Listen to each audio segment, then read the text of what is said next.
নমস্কার বন্ধুরা, আপনাদের সকলকে জানাই এই ইউটিউব চ্যানেলে স্বাগতম। ইতিমধ্যেই শুরু হয়ে গিয়েছে 2024 সালের লোকসভা ভোট, যাকে কেন্দ্র করে কৌতূহলের শেষ নেই জনসাধারণের মধ্যে। বিশেষ করে আমাদের বাংলার মানুষ আগে থেকেই জানতে চাইছেন যে 42টি লোকসভা আসনের মধ্যে কোন দল এগিয়ে রয়েছেন, কোন দল পিছিয়ে রয়েছেন, কোন দল পশ্চিমবঙ্গে সবচেয়ে বেশি আসন পেতে চলেছে। এই নিয়ে চলে এলো জনমতের তরফ থেকে বিরাট বড় আপডেট, যেখানে আমাদের এই পশ্চিমবঙ্গের 42টি আসনের মধ্যে কোন দল কতগুলি আসন পেতে চলেছে এই বিষয়ে A to Z সমস্ত তথ্যই আপনাদেরকে জানিয়ে দেব এই ভিডিওটির মাধ্যমে। তাই ভিডিওটি মনোযোগ সহকারে শেষ পর্যন্ত দেখতে থাকুন এবং আপনার লোকসভা কেন্দ্রে কোন দল এগিয়ে রয়েছে আমাদের কমেন্ট বক্সে কমেন্ট করে জানাতে ভুলবেন না। আর প্রতি মুহূর্তে ভোট সংক্রান্ত গুরুত্বপূর্ণ তথ্য পেতে আমাদের এই ইউটিউব চ্যানেলটি সাবস্ক্রাইব করে পাশে থাকা বেল বাটনটি অল করে রেখে দেবেন এবং ভিডিওটি ভালো লাগলে ছোট্ট একটি লাইক দিয়ে পরবর্তী ভিডিওর জন্য উৎসাহিত করবেন। তাহলে চলুন ভিডিওটিকে শুরু করা যাক। জনমত সমীক্ষা অনুযায়ী কোচবিহার লোকসভা কেন্দ্র থেকে জিততে পারেন বিজেপি প্রার্থী নিশীথ পরামানিক, তবে হাড্ডাহাড্ডি লড়াই হতে পারে। অন্যদিকে আলিপুরদুয়ার থেকে জিততে পারেন বিজেপি প্রার্থী মনোজ টিগ্গা। জলপাইগুড়ি থেকে বাজিমাত করতে পারেন বিজেপি প্রার্থী জয়ন্ত রায়। দার্জিলিং থেকে জিততে পারেন বিজেপি প্রার্থী রাজু বিস্ত। রায়গঞ্জে ত্রিমুখী লড়াই হতে পারে বলে ওই সমীক্ষায় ইঙ্গিত দেওয়া হয়েছে। ওই সমীক্ষা অনুযায়ী বিজেপির কার্তিক পাল এগিয়ে রয়েছেন। বালুরঘাটে হাড্ডাহাড্ডি লড়াইয়ের ইঙ্গিত দেওয়া হয়েছে, এগিয়ে রাখা হয়েছে বিজেপি প্রার্থী সুকান্ত মজুমদারকে। মালদা উত্তরে বিজেপি প্রার্থী খগেন মুর্মু। মালদা দক্ষিণেও হাড্ডাহাড্ডি লড়াইয়ের ইঙ্গিত দেওয়া হয়েছে। আপাতত কংগ্রেস প্রার্থী ঈসা খান চৌধুরী এগিয়ে আছেন বলে অনুমান করা হয়েছে জনমত সমীক্ষায়। জনমত সমীক্ষায় জঙ্গিপুরে এগিয়ে রাখা হয়েছে তৃণমূল প্রার্থী খলিলুর রহমানকে। বহরমপুর লোকসভা কেন্দ্রে প্রদেশ কংগ্রেস সভাপতি অধীর রঞ্জন চৌধুরীর অ্যাডভান্টেজ আছে, তিনি জিততে পারেন ওই আসন থেকে। মুর্শিদাবাদ থেকে তৃণমূল প্রার্থী আবু তাহির খান জিততে পারেন। কৃষ্ণনগরে হাড্ডাহাড্ডি লড়াই হতে পারে, একটু এদিক ওদিক হলেই ভোটের ফলাফল পাল্টে যাওয়ার সম্ভাবনা রয়েছে। তবে আপাতত বিজেপি প্রার্থী অমৃতা রায়কে এগিয়ে রাখা হয়েছে। জনমত সমীক্ষা অনুযায়ী রানাঘাট থেকে জিততে পারেন বিজেপি প্রার্থী জগন্নাথ সরকার।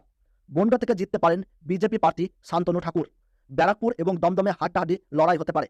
আপাতত যা ইঙ্গিত মিলেছে তাতে ব্যারাকপুর থেকে জিততে পারেন বিজেপি প্রার্থী অর্জুন সিং, আর দমদম থেকে জিততে পারেন তৃণমূল প্রার্থী সৌগত রায়। বারাসাত, বসিরহাট, জয়নগর এবং মথুরাপুর এই 4টি কেন্দ্রে একেবারে হাড্ডাহাড্ডি লড়াই হতে পারে বলে ওই সমীক্ষায় ইঙ্গিত দেওয়া হয়েছে। সমীক্ষা অনুযায়ী বারাসাতে জিততে পারেন তৃণমূল প্রার্থী কাকুলি ঘোষ দস্তিদার। বসিরহাটে জিততে পারেন তৃণমূল প্রার্থী হাজি নজরুল ইসলাম। জয়নগর এবং মথুরাপুরে শেষ হাসি হাসতে পারেন দুই তৃণমূল প্রার্থী প্রতিমা মণ্ডল এবং বাপি হালদার। জনমত সমীক্ষা অনুযায়ী ডায়মন্ড হারবার থেকে সহজেই জিততে পারেন তৃণমূলের সর্বভারতীয় সাধারণ সম্পাদক অভিষেক বন্দ্যোপাধ্যায়। যাদবপুরে ত্রিমুখী লড়াই হতে পারে, শেষ পর্যন্ত বাজিমাত করতে পারেন তৃণমূল প্রার্থী সায়নী ঘোষ। কলকাতা দক্ষিণে জিততে পারেন তৃণমূল প্রার্থী। কলকাতা উত্তরে হাড্ডাহাড্ডি লড়াই হতে পারে, জিততে পারেন তৃণমূল প্রার্থী সুদীপ বন্দ্যোপাধ্যায়। তৃণমূলের ঝুলিতে যেতে পারে হাওড়া, উলুবেড়িয়া এবং শ্রীরামপুর লোকসভা কেন্দ্র। ওই সমীক্ষা অনুযায়ী হাওড়া থেকে প্রসূন বন্দ্যোপাধ্যায় জিততে পারেন। সাজদা আহমেদ নিজের জয়ধারা অব্যাহত রাখতে পারেন উলুবেড়িয়া থেকে। শ্রীরামপুর থেকে জিততে পারেন কল্যাণ বন্দ্যোপাধ্যায়। হুগলিতে অবশ্য হাড্ডাহাড্ডি লড়াই হবে, আপাতত এগিয়ে আছেন বিজেপি প্রার্থী লকেট চট্টোপাধ্যায়। ওই সমীক্ষা অনুযায়ী আরামবাগ থেকে জিততে পারেন বিজেপি প্রার্থী অরূপকান্তি দিগর, তবে সেখানে হাড্ডাহাড্ডি লড়াই হতে পারে। তমলুক থেকে জিততে পারেন বিজেপি প্রার্থী অভিজিৎ গঙ্গোপাধ্যায়। কাঁথি থেকে জিততে পারেন সৌমেন্দু অধিকারী। ঘাটালে হাড্ডাহাড্ডি লড়াই হতে পারে, জিততে পারেন তৃণমূল প্রার্থী দেব, তবে বিজেপি প্রার্থী হিরণও কিন্তু পিছিয়ে নেই। ঝাড়গ্রামে হাড্ডাহাড্ডি লড়াই হতে পারে ওই সমীক্ষায় জানানো হয়েছে। জনমত সমীক্ষা অনুযায়ী ঝাড়গ্রাম থেকে জিততে পারেন বিজেপি প্রার্থী প্রণত টুডু। মেদিনীপুর থেকে বিজেপি প্রার্থী অগ্নিমিত্রা বাল জিততে পারেন।